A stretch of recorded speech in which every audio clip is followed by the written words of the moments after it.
ರೈತರ ಹೋರಾಟದ ಸ್ಥಳದಿಂದ ಅಲ್ಲಿದ್ದಾರೆ ರವಿ ಗೋಹೆಡ್ ರೈತರ ಹೋರಾಟ ನಾವು ನೋಡ್ತಾ ಇದೀವಿ, ಲೈವ್ ನೋಡ್ತಾ ಇದೀವಿ. ಗೋಹೆಡ್. ನೀವೊಬ್ರು ಹೇಳಿರಿ ಶಿವಶಂಕರ್, ಏನು ಈಗಷ್ಟೇ ಪ್ರಾಧಿಕಾರದ ನೀಡಿರ್ತಕ್ಕಂಥ ತೀರ್ಪನ್ನ ಖಂಡಿಸಿ ಅಂದ್ರೆ ಅದನ್ನ ಪಾಲನೆ ಮಾಡಿ ಅಂತ ರೈತರು ಈಗಾಗಲೇ ಪ್ರತಿಭಟನೆಗೆ ಇಳಿದಿದ್ದಾರೆ. ಪ್ರತಿಭಟನೆ ಯಾವ ರೀತಿ ಇದೆ ಅಂತಕ್ಕಂಥದ್ದನ್ನ ನೋಡ್ಬೋದಾಗಿದೆ.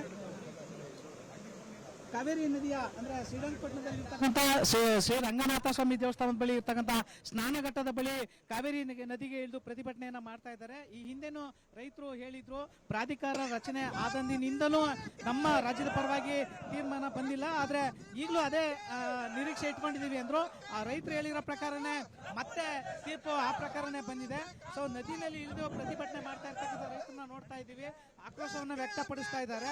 ಏನು ಪ್ರಾಧಿಕಾರದ ವಿರುದ್ಧ ಒಂದು ಏನು ಯಾವುದೇ ಕಾರಣಕ್ಕೂ ಪಾಲನೆ ಮಾಡಬಾರ್ದು ಅನ್ನೋ ಒತ್ತಾಯವನ್ನು ಮಾಡ್ತಾ ಇದ್ದಾರೆ. ಈಗ ನಾವು ರೈತರ ಜೊತೆ ಈ ತೀರ್ಮಾನ ನಮಗೆ ನಿರೀಕ್ಷಿತ ಯಾವುದೇ ಕಾರಣಕ್ಕೂ ಯಾವ ಸಂದರ್ಭದಲ್ಲೂ ರಾಜ್ಯ ಸರ್ಕಾರದ ಪರವಾಗಿ ತೀರ್ಮಾನ ಬರಲ್ಲ ಅನ್ನೋದು ನಮ್ಗೆ ಗೊತ್ತು. ಕಾರಣ ಏನು ಅಂತಂದ್ರೆ, ಮೊದಲನೇದಾಗಿ ರಾಜ್ಯ ಸರ್ಕಾರದ ವೈಫಲ್ಯ. ಈ ರಾಜ್ಯದ ಮುಖ್ಯಮಂತ್ರಿ ಮೇಕೆದಾಟು ವಿಚಾರದಲ್ಲಿ ಹೇಳಿದ್ ನೆನಪಿದೆಯೇನೋ, ಕೇಂದ್ರ ಸರ್ಕಾರ ಒಪ್ಪಿಗೆ ಕೊಡಬೇಕು, ಕೇಂದ್ರ ಸರ್ಕಾರ ಒಪ್ಪಿಗೆ ಕೊಡಬೇಕು ಅಂತ. ಪ್ರಾಧಿಕಾರದ ನ್ಯಾಯಾಲಯದಲ್ಲಿ ನಡೆದಂತಹ ವಿದ್ಯಮಾನದಲ್ಲಿ ಅದರ ಅವಶ್ಯಕತೆ ಇಲ್ಲದಿತ್ತು, ಅದು ಗೊತ್ತಿಲ್ಲ ಹೇಳ್ತಿರೋ. ಇವ್ರು ತಾವು ನೀರ್ನ ನಿಲ್ಸೋದಿಕ್ಕೆ ಅಲ್ಲಿ ಮಂದಟ್ ಮಾಡಿ ಅಂತ ಹೇಳಿದ್ರೆ ಸಾಧ್ಯನಾ? ಈಗ ಅವರು ಮಂತ್ರಿಮಂಡಲ ವಿಸ್ತರಣೆ ಮಾಡಿಕೆ 4-5 ದಿನ ಇಡೀ ರಾಜ್ಯನ ಗೊತ್ತೇ ಇಟ್ಟ ಅಲ್ಲಿ ನಿಂತವ್ರೆ. ಕರ್ನಾಟಕದ ರೈತರು ಇವತ್ತು ನೀರಿಲ್ಲದೆ ಬದುಕವ್ರೆ.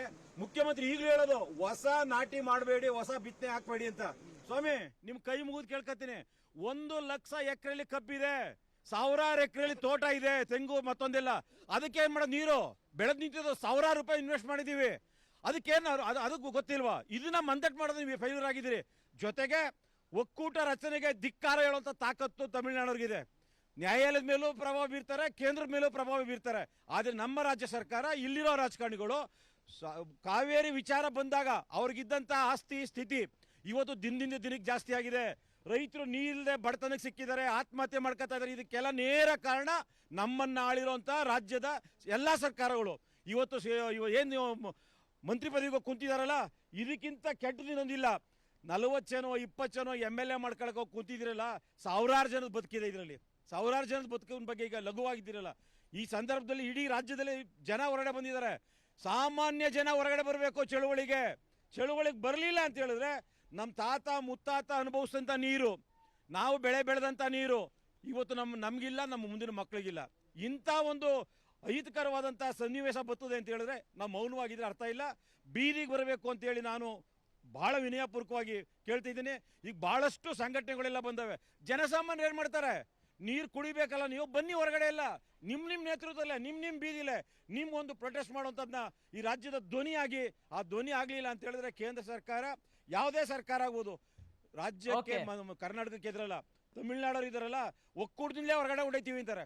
ಇಂಥ ಹಲಾಲ್ಕೋರ ಸರ್ಕಾರ. ಮತ್ತೆ ಹೇಳ್ತೀನಿ ನಾನು, ತಮಿಳುನಾಡಿನ ಆಡಳಿತ ವ್ಯವಸ್ಥೆಗೆ ಧಿಕ್ಕಾರ ಮಾಡ್ತಿರೋದು. ಯಾವುದೇ ಕಾರಣಕ್ಕೂ ತಮಿಳುನಾಡಿನ ಜನದ ವಿರುದ್ಧ ಮಾತಾಡ್ತಿಲ್ಲ. ತಮಿಳುನಾಡಿನ ಜನ, ಕರ್ನಾಟಕದ ಜನ ಅಣ್ಣ ತಮ್ಮಂದರಿದ್ದಂಗೆ. ಅಣ್ಣ ತಮ್ಮಂದ್ರಲ್ಲಿ ಇರೋ ನೀರನ್ನ ಹಂಚ್ಕೊಳಕ್ ನಾವು ರೆಡಿ, ನೀರು ಹಂಚ್ಕೊಳಕ್ ರೆಡಿ ಇದ್ದೀವಿ. ಇಲ್ದೇ ಇರೋ ನೀರು ಕೇಳಿದಾಗ ನಮ್ಮ ಧ್ವನಿ ಎತ್ತುವಂಥದ್ದು ಅನಿವಾರ್ಯ, ನಮ್ಮ ಬದುಕು.